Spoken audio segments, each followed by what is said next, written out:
শিক্ষার্থীদের দাবির মুখে শিক্ষা মন্ত্রণালয়ের মাধ্যমিক ও উচ্চ শিক্ষা বিভাগের চুক্তিভিত্তিক সিনিয়র সচিব সিদ্দিক জোবায়েরকে বদলি করে জনপ্রশাসন মন্ত্রণালয়ে সংযুক্ত করেছে সরকার। চুক্তিভিত্তিক নিয়োগের কোনো কর্মকর্তাকে বদলি করার নজির অতীতে খুব বেশি দেখা যায়নি।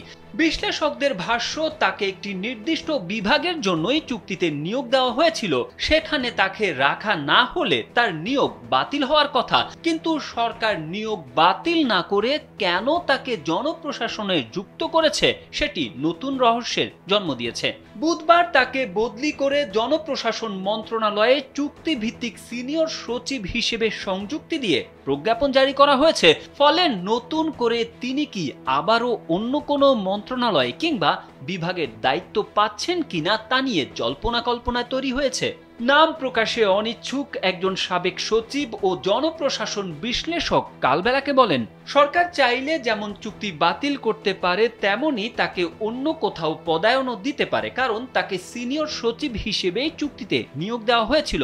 সুতরাং জনপ্রশাসন মন্ত্রণালয়ে সংযুক্ত করায় আইনের ব্যত্যয় ঘটেনি।